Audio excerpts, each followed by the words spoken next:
जय श्री कृष्णा, राधे राधे। आज इस वीडियो में हम आपको बताने जा रहे हैं वैशाख मास महात्म का 25वां अध्याय। इस अध्याय में हम आपको बताएंगे कि किस प्रकार वैशाख मास में छत्र दान करने से हेमकांत का ब्रह्म हत्या जैसा पाप भी समाप्त हो गया और किस प्रकार उसका उद्धार हुआ। आइए सुनते हैं वैशाख मास महात्म का 25वां अध्याय। नारद मुनि कहते हैं कि एक समय विदेह राज जनक के घर दोपहर के समय श्रुतदेव नाम से विख्यात एक श्रेष्ठ मुनि पधारे, जो कि वेदों के ज्ञाता थे। उन्हें देखकर राजा बड़े उल्लास के साथ उठकर खड़े हो गए और मधुपर्क आदि सामग्रियों से उनकी विधि पूर्वक पूजा करके राजा ने उनके चरणोदक को अपने मस्तक पर धारण किया।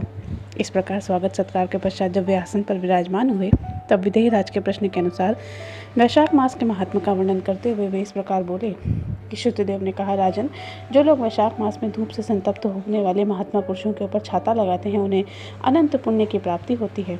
इस विषय में एक प्राचीन इतिहास का उदाहरण दिया करते हैं। पहले वंग देश में हेमकांत नाम से विख्यात एक राजा थे। वो किशकेतु के पुत्र, परम बुद्धिमान और शस्त्रधारियों में श्रेष्ठ थे। एक दिन वे शिकार खेलने में आसक्त होकर एक गहन वन में जा घुसे। वहाँ अनेक प्रकार के मृग और वाराह आदि जंतुओं को मारकर जब वे बहुत थक गए, तब दोपहर के समय मुनियों के आश्रम पर आए। उस समय आश्रम पर उत्तम व्रत का पालन करने वाले शतर्जी नाम वाले ऋषि समाधि लगाए हुए बैठे थे, जिन्हें बाहर के कार्यों का कुछ भी ज्ञान नहीं होता था। उन्हें निश्चल बैठे देख राजा को बड़ा क्रोध हुआ और उन्होंने उन महात्मा को मार डालने का निश्चय किया। तब उन ऋषियों के 10,000 शिष्यों ने आकर के राजा को ऐसा करने से मना किया और कहा कि हमारे ऋषि तो ध्यान में बैठे हुए हैं। ओ खोटी बुद्धि वाले नरेश, हमारे गुरु इस समय समाधि में स्थित हैं। वहाँ क्या हो रहा है बाहर, उन्हें इस बारे में कुछ भी ज्ञान नहीं, इसलिए आपको क्रोध नहीं करना चाहिए।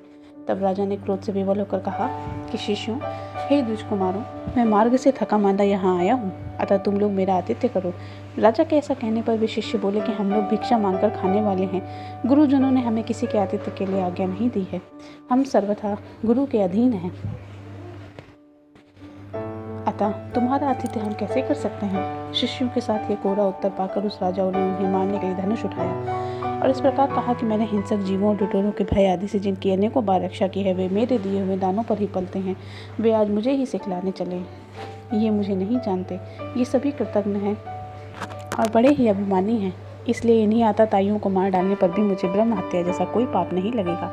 ऐसा कहकर वे कुपित होकर धनुष से बाण छोड़ने लगा। बेचारे शिष्य आश्रम छोड़कर वह से भाग गए। भागने पर भी हेमकांत ने उनका पीछा किया और 300 शिष्यों को मार गिराया। शिष्यों के भाग जाने पर आश्रम पर जो कुछ सामग्री थी, राजा के पापात्मा सैनिकों ने उसको लूट लिया और अपनी इच्छा अनुसार वहीं आश्रम में ही अपने मन पसंद का भोजन किया। इसके बाद राजा की आज्ञा अनुसार उन्होंने वहाँ पर यह अन्यायपूर्ण कार्य किया और जब शाम बीतने लगी तब राजा सेना के साथ अपनी पुरी में आ गए। राजा कुशकेतु ने जब अपने पुत्र का यह अन्यायपूर्ण कार्य सुना, तब उन्होंने राजा से राज्य करने अयोग्य जानकर उसकी निंदा करते हुए उसे देश निकाला दे दिया। पिता के त्याग देने पर हेमकांत घने वन में चला गया। वहाँ उसने कई वर्षों तक निवास किया। ब्रह्म हत्या सदा ही उसका पीछा करती थी, इसलिए वह कहीं भी स्थिरतापूर्वक रह नहीं पाता था। इस प्रकार उस दुष्ट आत्मा के 28 वर्ष व्यतीत हो गए। एक दिन वैशाख मास में जब दोपहर का समय हो रहा था, तब महामुनि तीर्थ यात्रा के प्रसंग से उस वन में आए। वे धूप से अत्यंत संतप्त तथा तृषा से बहुत पीड़ित थे, इसलिए किसी वृक्षहीन प्रदेश में मूर्छित होकर गिर पड़े। दैवयोग से हेमकांत उधर से निकला। उसने मुनि को प्यास से पीड़ित, मूर्छित और थका मांदा देखकर उन पर बड़ी दया करी। उसने पलाश के पत्तों से छत्र बांधा और उसे मुनि के ऊपर आती हुई धूप का निवारण कर दिया। स्वयं मुनि के मस्तक पर छाता लगाकर खड़ा हो गया और तुमी में रखा हुआ जल उनके मुख में डाला। इस उपचार से मुनि को चेतना आ गई और उन्होंने छतरी के दिए हुए पत्ते के छाते को लेकर अपनी व्याकुलता को दूर किया। उनकी इंद्रियों में कुछ शक्ति आई और वे धीरे धीरे किसी गांव में पहुंच गए। उस पुण्य के प्रभाव से हेमकांत की 300 ब्रह्म हत्याएं भी नष्ट हो गईं। इसी समय यमराज के दूत हेमकांत को लेने के लिए वन में आए। उन्होंने उसके प्राण लेने के लिए संग्रहणीय रोग, पेट का गंभीर रोग पैदा किया। उस समय प्राण छूटने की पीड़ा से छटपटाते हुए हेमकांत ने 3 अत्यंत भयंकर यमदूतों को देखा और उनके बाल ऊपर की ओर उठे हुए थे। उस समय अपने कर्मों को याद करके वह चुप हो गया। छत्रदान के प्रभाव से उसे विष्णु भगवान का यकायक स्मरण हो आया। उसने स्मरण करके महाविष्णु से ने विश्वक्सेन से कहा कि तुम शीघ्र जाओ, यमदूतों को रोको और हेमकांत की रक्षा करो।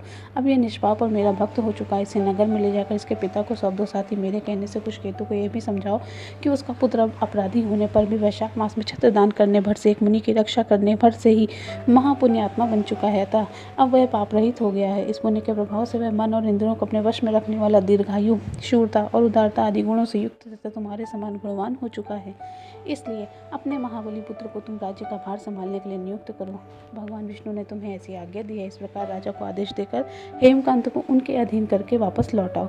भगवान विष्णु को यह आदेश पाकर महाबली विश्वक्सेन ने हेमकांत के पास आकर यमदूतों को रोक दिया और अपने कल्याणमय हाथों से उसके सभी अंगों को स्पर्श किया। भगवत भक्त के स्पर्श से हेमकांत की सारी व्याधि क्षण भर में ही दूर हो गई। तदंतर विश्वक्सेन उसके साथ राजा की पुरी में गए और उन्हें देखकर महाराज कुचकेशु आश्चर्ययुक्त होकर भक्तिपूर्वक मस्तक झुकाकर पृथ्वी पर साष्टांग प्रणाम करने लगे और भगवान के पार्षद का अपने घर में प्रवेश करवाया।